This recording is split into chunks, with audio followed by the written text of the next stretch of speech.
लेकिन आप 4 और विश्वविद्यालय खोलेंगे, क्या इस देश का अल्पसंख्यक छात्र देश के विश्वविद्यालयों में नहीं पढ़ सकता? कौन सी एलर्जी है उसको देश के आम कॉलेजेस में, यूनिवर्सिटीज़ में जाने से? ये राजनीतिक दल सबसे ज़्यादा अच्छा समझता है जी।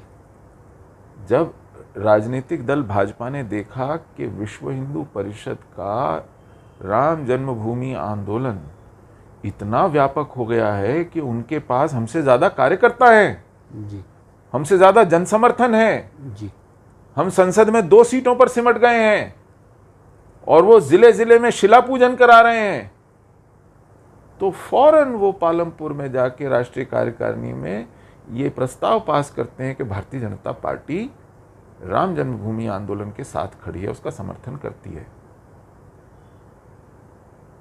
उनके पास वो रेडार है जो देखती है कि हवा का रुख कहां है।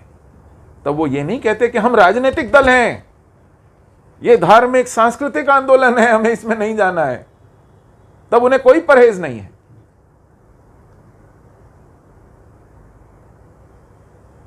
लेकिन जब उसके माध्यम से आप सत्ता प्राप्त कर लेते हैं, उसके बाद फिर आपको सबका विश्वास चाहिए। आप फिर 4-4 नए अल्पसंख्यक विश्वविद्यालय भी खोलते हैं, जबकि आप अपने स्वयं मुंह से कहते हैं कि इस देश में कोई अल्पसंख्यक बहुसंख्यक नहीं है। आपने स्वयं पूरे देश में कहा कि जब योजना आयोग ने आकर के मुझसे पूछा कि गुजरात के अल्पसंख्यकों के लिए आपने क्या किया, तो मैंने टका सा जवाब दिया, कुछ नहीं किया। वो अवाक रह गए और मैंने उनसे कहा कि मैंने बहुसंख्यकों के लिए भी कुछ नहीं किया, मैंने अपने 5.5 करोड़ गुजरातियों के लिए सब कुछ किया, और करते वक्त मैंने ये नहीं देखा कि कौन बहुसंख्यक है कौन अल्पसंख्यक है। यही बातें सुन सुनकर इस देश ने आपसे आशा जगाई, आप पर विश्वास किया, आपको 2-2 बार पूर्ण बहुमत दिया, और ये देखकर अवाक है कि आप 4-4 विश्वविद्यालय अल्पसंख्यकों के नाम पर खोलने जा रहे हैं। आपसे 2 अलीगढ़ मुस्लिम यूनिवर्सिटी और जामिया संभल नहीं रहे हैं। आप जिन्ना की तस्वीर नहीं हटा पाए हैं एमयू से, लेकिन आप 4 और विश्वविद्यालय खोलेंगे, क्या इस देश का अल्पसंख्यक छात्र देश के विश्वविद्यालयों में नहीं पढ़ सकता? कौन सी एलर्जी है उसको देश के आम कॉलेजेस में, यूनिवर्सिटीज़ में जाने से? आप क्यों उसको पृथकता का आभास कराते हैं और बाद में त्योरियों पर बल चढ़ाकर पूछते हैं कि ये पृथकता कहाँ से आ रही है, ये अलगाव कहाँ से आ रहा है? आप क्यों सारी की सारी छात्रवृत्तियाँ उसी समुदाय की झोली में डालते हैं? आप क्यों ऐसे वित्तीय संस्थान बनाते हैं जो केवल उन्हें ही ब्याज मुक्त ऋण दें? आप क्यों केवल कोचिंग का, लाखों रुपयों की कोचिंग का खर्चा जो स्पर्धा परीक्षाओं में आईएएस बनने के लिए, इंजीनियर बनने के लिए, डॉक्टर बनने के लिए खर्च होता है, केवल उनकी फीस माफ करेंगे? क्यों आप देश के हिंदुओं को बार बार ये कहते हैं कि सरकार से आपको अपने ही कर से दी गई सुविधाएं चाहिए, तो आप मुसलमान बनिए फिर मिलेंगी? क्यों धर्मांतरण करने पर तुले हुए हैं हमारा?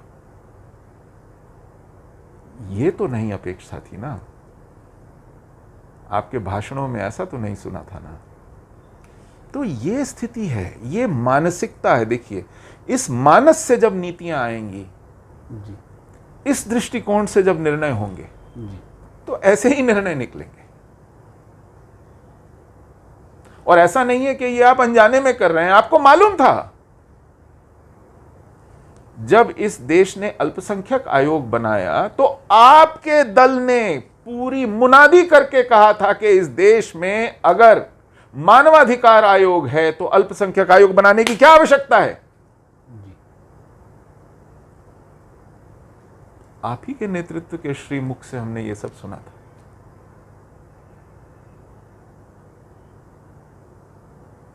आप अपने ही सैद्धांतिक अधिष्ठान से, आग्रह से द्रोह कर रहे हैं। आप अपनी जमीन काट रहे हैं। आप केवल अपने पुराने दिए गए भाषण सुनिए, हमारी बात पर ध्यान मत दीजिए। क्या कर रहे हैं? आप कह सकते हैं कि एक नए नाम की पार्टी सत्ता में है, लेकिन आप मुझे एक ऐसी नीति बता दीजिए, केवल एक, अपवाद स्वरूप भी, जी, जो हिंदुओं के साथ भेदभाव की नीति थी, जी, हिंदू विरोधी नीति थी, जी, वो बदली हो, एक भी। तो सतही तौर पर नए नेता आ गए हों, जी, नए प्रतिनिधि आ गए हों, नया दल आ गया हो, जी, तंत्र वही है। उस तंत्र का बड़ा जबरदस्त शिकंजा है अंदर, बड़ा भयावह शिकंजा है, और कई उदाहरणों से यह सिद्ध होता है।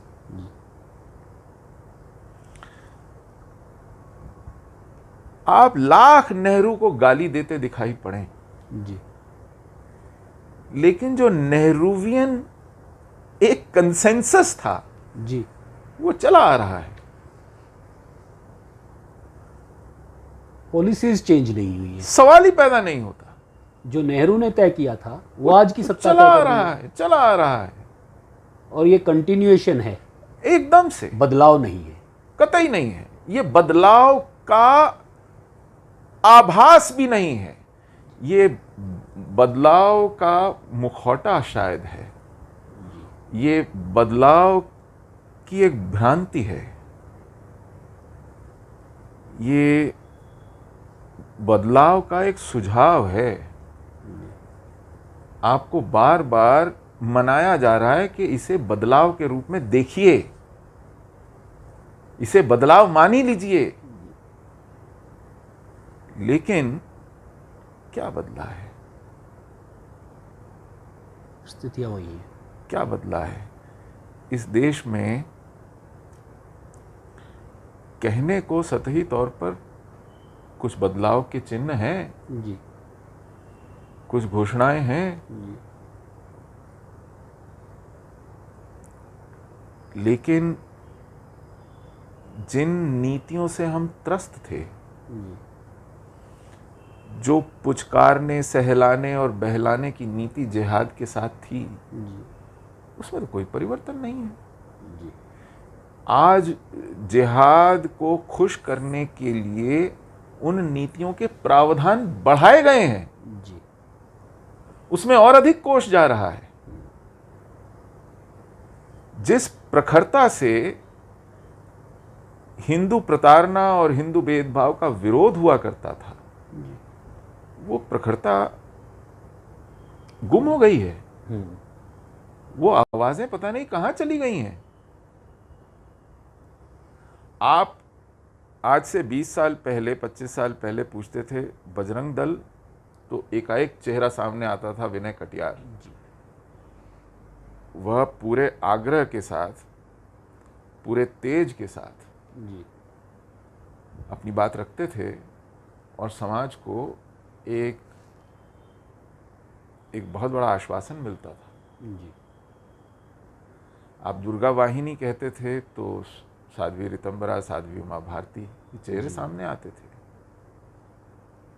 आप विश्व हिंदू परिषद कहते थे तो स्वर्गीय अशोक सिंघल, स्वर्गीय गिरिराज किशोर, डॉक्टर प्रवीण तोगड़िया, ये चेहरे सामने आते थे।